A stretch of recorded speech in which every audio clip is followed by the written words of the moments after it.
So fun one. This is the new iPhone 16e, the budget level, or I guess entry level. This is technically the cheapest iPhone 16 that you can get. So it goes from 16e to the 16 to the 16 Pro. This costs $599, of course US. That's for the base storage option, 128 gigs.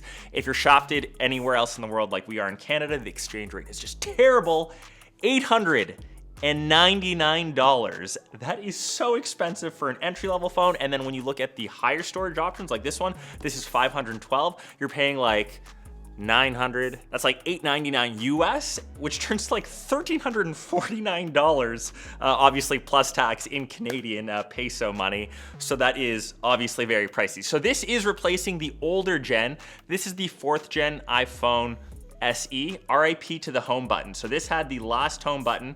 Obviously pressing that unlocks the phone. You can see here from the box, it is all screen. So quickly, you can get to it, an unboxing, super simple. You get all the good stuff inside. You can see the first thing, of course, is just like the colorway, which is, I guess, technically like a new thing. You can only get in the 2 color options. So it's either matte black or matte white. I got the matte black, which is great. Inside of the rest of the box, we just have the 1 cable. So of course now USB-C, also RIP to the lightning jack, which we saw in the older SE. We've now fully adopted to USB-C, and then of course user manuals, warranty info, no Apple stickers. That is also a thing of the past. That is the box. So as you can see from the front, it is full screen, 6.1 inches, Super Retina XDR. It is unfortunately still 60 Hertz. We do have Face ID as it now does have the notch, no dynamic island. And that's kind of the front. Onto the back, we just have the 1 camera, 48 megapixels, more on that in a second. And obviously you've got that matte black, you've got the aluminum rails. We do have the addition of the action button, which you can change. Obviously no camera control, which is, I guess, for the 16 Pro models. I don't really use it too much. You're not missing out anything. You can always set your action button to launch the camera, which you can obviously change, which I kind of like. So like I said, the big thing about this is the price. Honestly, my first take kind of remains the same. If Apple made this $499, so $100 cheaper, and they kept MagSafe, because that's one of the features that they've taken away, I think they would have absolutely nailed it. It would have been fine. It wouldn't have got a lot of flack. That's unfortunately not the case. And even, I guess pun intended, the case is that Apple ships out the way to kind of change the colorway. For example, this now adds a hint of color. You won't get that little notification on the front, you know, that color matches it because it doesn't have the MagSafe.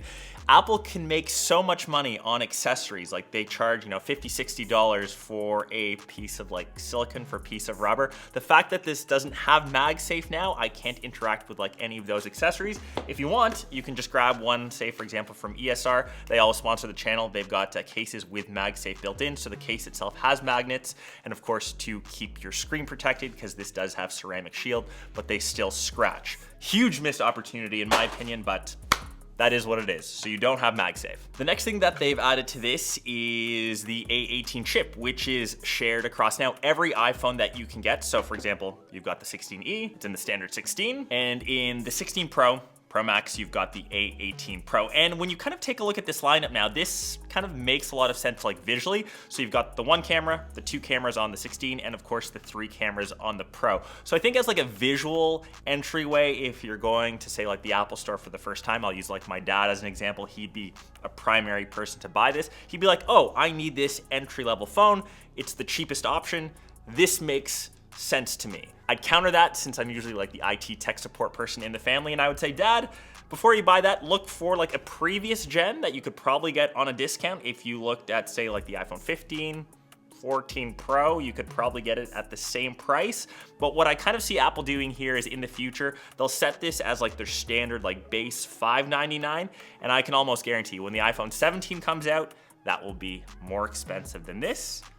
The 17 Pro comes out, that will be even more expensive. And then you'll look at the iPhone 16e, 17e at $599 and you'll say, hey, that's a good deal-ish. I feel like stuff is just getting more expensive in general. Like every year we see like year over year costs are rising. And even now what's going on with the crazy tariffs. I saw some articles that Apple would have to like increase some of its pricing by like 10, 15 or more %. It's expensive. There's nothing we can do about it. I don't want to predict and say, you know, grab one of these because the next gen will get pricier, but that's my prediction. Like I said, A18, it technically has 1 less core. You honestly won't notice that in performance. That means that this phone does have Apple Intelligence. Do I use it that much? Personally, no. The thing that I actually use it most for is visual intelligence. So for example, Lego dude. You found it? Little AT-AT dude. Nice. It works. It's simple. Really great for when you're traveling and stuff. The next big thing for any iPhone is usually the camera. So like I said, this has just the one sensor on the back. It's a 48 megapixel. And don't get fooled once again, if you go to a store or if you just compare specs, you'll see, oh, 48 megapixels. It must be the same as the other ones. Unfortunately, it's not the same sensor. It's actually a smaller sensor. So it just takes like good-ish photos when you have decent light, but it's just not the same. It doesn't have the sensor shift stabilization. So when you're taking, for example, like night photos, they're not as good. Obviously, video doesn't have as good stabilization as well. It doesn't have any of the photographic styles. It doesn't have cinematic mode. Those things honestly don't matter as much to me. If we just had that like same like main sensor, like that same 48 megapixel sensor as the other ones, I would have been happy. I guess once again, that's how they are saving a bit of money. The fact that we're in like 2025 now, this still has a 60 hertz panel. It doesn't get like super bright.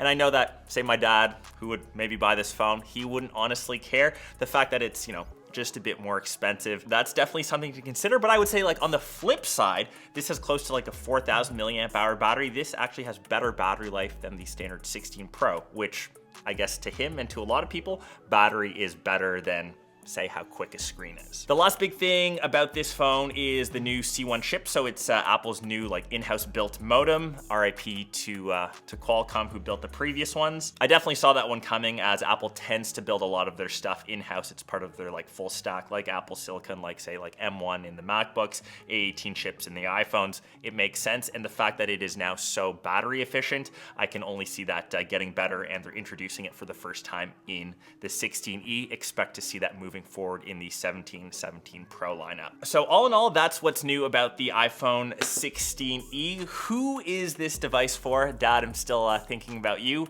My first point from this video still stands. If this phone was $499, if they somehow kept MagSafe in it, this phone would absolutely slap. I'm not a Gen Zer, that's how they would say it. This phone would be like really, really good. I get that it's their cheapest one, but if you probably look at older models, like I would obviously take like a 15 Pro over this that you could get discounted. Maybe in a couple months when we see the new 17 lineup, everyone's gonna say, damn, this is good value, because those other phones might get more expensive. But yeah, curious to hear what you guys have to say about it. Is it a phone that's worth getting? There's obviously some great things about it. They've refreshed it, so we have Type-C. It's got great battery life. It's just got like that one camera that you know that works. It's good out of the box. Maybe not as good as the ones with like 2 or 3 sensors in the family, but yeah, hope you guys enjoyed it, and I will catch you in one of my next ones. Peace!